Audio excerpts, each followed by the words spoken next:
Coming up tonight on CTV News, see what homeless shelter in Fort Collins is helping hundreds of people every week. Plus, get an inside look at what lucky Eagle Scout was chosen to go to Washington, D.C.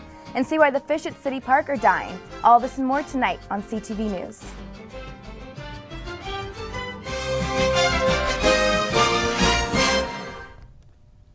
Good evening, everyone. I'm Carson Bush-Jost. And I'm Caitlin Conley. Thanks so much for joining us tonight. Malaysia Airline Flight 370 vanished from radar screens early Saturday with 239 people on board shortly after takeoff from Kuala Lumpur. Malaysia's military says it's investigating reports that missing Boeing 777 jetliner headed to Beijing changed its course and made it to the Malacca Strait, hundreds of miles away from the last location reported by civilian authorities. A Malaysian military official said after the plane was tracked changing courses, it also took a lower altitude. One theory is the plane crashed into the ocean. There will likely still be debris floating in the ocean, but may be widely spread out, and some debris may have already sunk. The United States has sent 2 Navy ships, one with equipped helicopters and the other with sensors that can detect small debris in the water. Earlier today, Interpol said that the 2 passengers who used stolen passports to board the Malaysia airline flight were Iranians seeking asylum in Europe.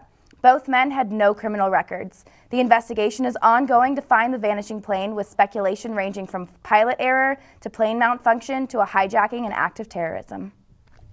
A Fort Collins man has died after an accident last week when his van crashed into a garbage truck. According to police, Charles Hallenbeck slammed into the back of a garbage truck that was waiting to turn left into the dump. Hallenbeck's death marks the 3rd death on Larimer County roads in 2014. Most have not heard of the local homeless service here in Fort Collins. The Murphy Center for Hope has been providing service to thousands in need since its opening a few years ago. On a small road off College in North Fort Collins, a big thing is happening. The Murphy Center for Hope, located at 242 Conifer Street, serves people who are homeless or near homeless. The building provides many things for people who are in great need. Barbara Jensen, a director at the Murphy Center, says there are many services they provide. Rental assistance and housing counseling. There's some housing search assistance available. And also, we have some basic just kind of survival services. So if people need to take a shower, people need somewhere to do their laundry, people need computer and phone access, we've got that here. Other features of the Murphy Center include art classes, where people can paint and craft at will, a children's playground and room, and a work and game area. The building was opened 5 years ago, and ever since the opening, it's kept growing and growing. It was designed to serve 30 to 40 people a day. That was what they were estimating. And in fact, we're at 4 times that number. So we see on average 160 people a day. It comes out to about 800 people a week.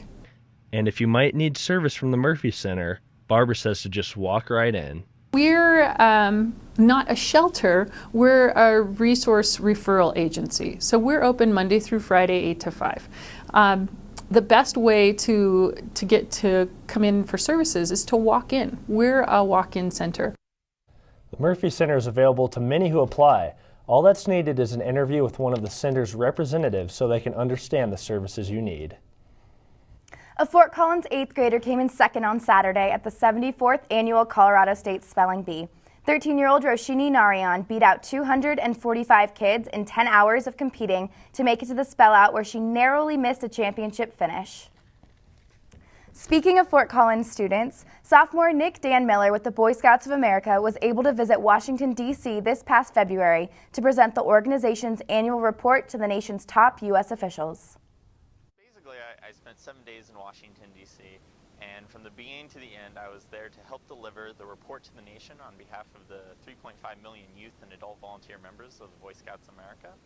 So it was basically an opportunity to meet with different leaders of Congress as well as dignitaries sort of all across the city, and really just sort of help explain to them what we've accomplished in 2013. Nick received his Eagle Scout badge back in 2010 and was one of 9 scouts selected to represent the Boy Scouts of America on his high-profile trip. While in D.C., Dan Miller was able to visit the White House, Pentagon, and many other important buildings in D.C. The way I was selected to be a part of the Report to the Nation delegation was I was elected back in December the 2014 National Chief of the Order of the Arrow, and the Order of the Arrow is the National Honor Society of the Boy Scouts of America. Congratulations, Nick, on your accomplishments of being one of 9 selected for the DC trip. We are now joined by our weather anchor, Kelsey McAllister. Kelsey, what is with this weather? I know, Carson, we're having some really odd temperatures, but it's really typical for this time of year. We always see snow and then 70s, but coming up after the break, I will have your weekly forecast. Plus, after the break, see why the fish at Sheldon Lake are dying. And CTV takes a look at the flea market. Don't go away. Here's your check.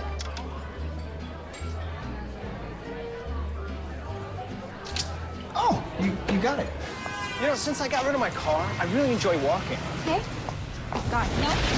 Getting pulled over for buzz driving could cost you around $10,000 in fines, legal fees, and increased insurance rates. Oh, you're home early.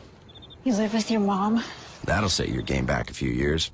Buzzed, busted, and broke. Because buzz driving is drunk driving.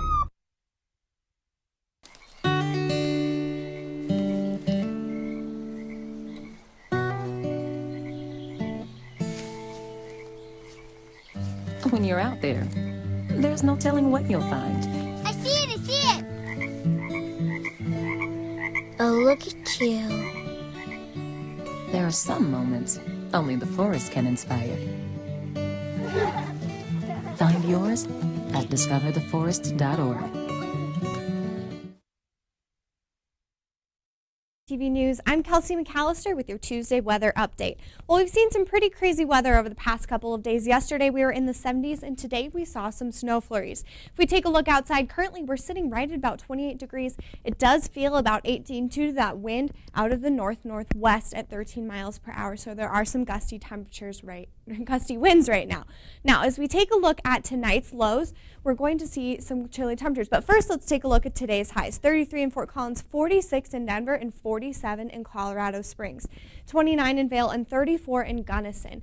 Looking at the eastern plains, you can see the northern portion was relatively chilly, but Lamar was sitting close to 60 degrees, so they did not get hit by this cold front that really hovered right over this northern portion of the state.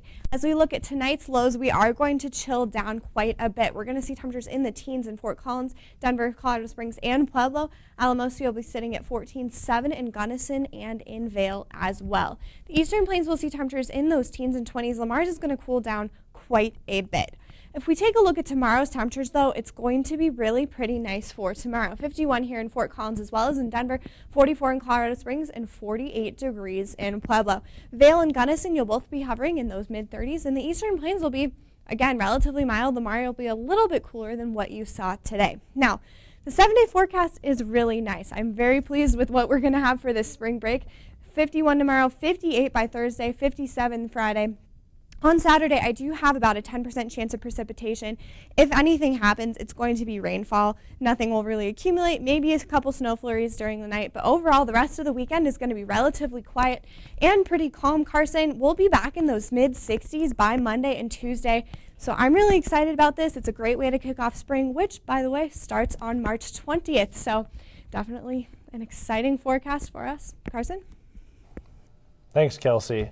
With those warm temperatures we've been experiencing lately, people have been getting outside and enjoying the warm weather.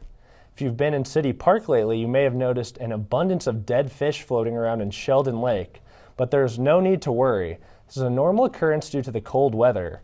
Rick Jordan, the crew chief of the Fort Collins Parks Division, said, quote, "As a precaution, the water was tested and it's fine. We usually let nature take its course in these situations. We are monitoring the situation daily. If the numbers don't start dropping off soon, there may be a need to remove some of the fish for aesthetic reasons." While the weather is still warming up, students choose to walk through the LSC in order to stay warm as long as possible, and the businesses at the flea market are starting to recognize this trend. One company, Green X, has been marketing to CSU students to join their company for the summer, but they say that talking to students is sometimes difficult. It's tough out, recruiting out here. People don't want to talk. People are on their way to class. You just gotta chase them down. I followed a guy into the coffee shop the other day. I saw Green X in the student center. I was looking for an engineering internship, but couldn't swing that since I was just a sophomore. And then just gave Green X a shot and then came out and had an awesome experience. Make sure to be friendly to those you meet at the flea market, and remember, these are students just like us. Dr. Robert Callan has taught large animal veterinary medicine at Colorado State University for the last 20 years. Callan's dedication is now paying off, for he has earned a spot among the 15 top large animal vet professors recognized by vet tech colleges online. Callan is also a professor at the CSU Department of Clinical Sciences and is among the faculty and staff who have elevated CSU's professional veterinary medicine program to the number 3 vet school in the nation based on U.S. News and World Report rankings. Coming up next, we'll be joined by our sports anchor for the latest in how the Lady Rams did in their game earlier today against Utah State. Along with the women's team, we also see how the men's basketball team is doing. Don't go away.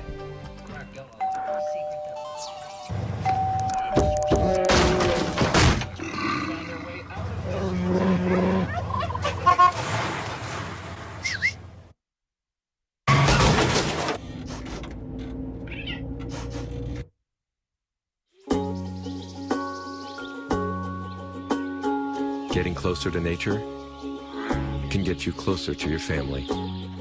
Go to discovertheforest.org.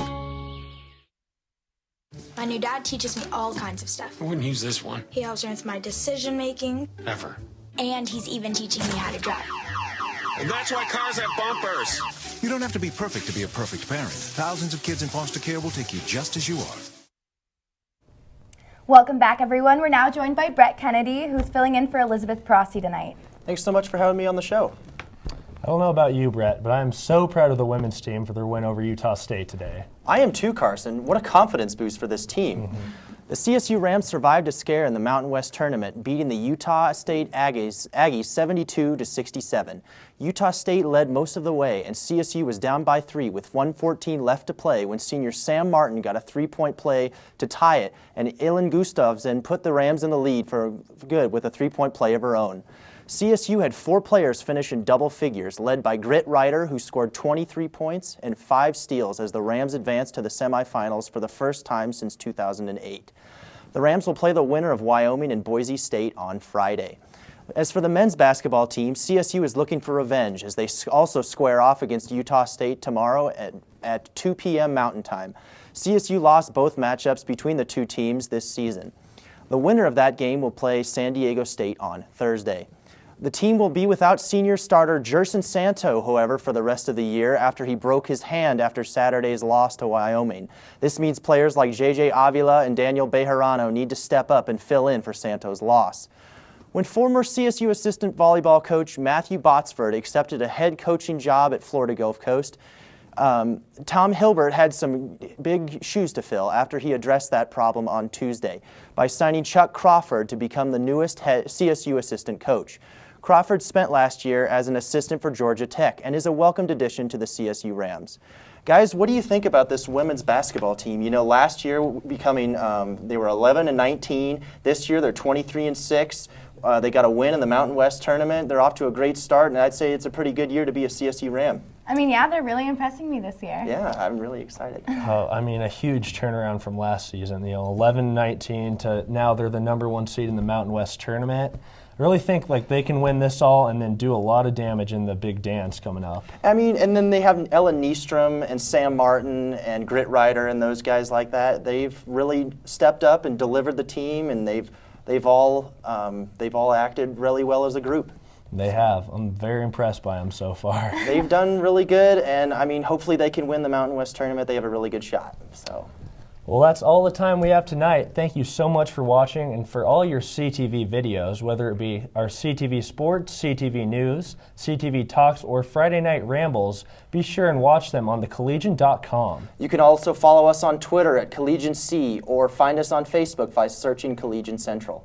Have a wonderful evening, everyone, and good luck on midterms this week.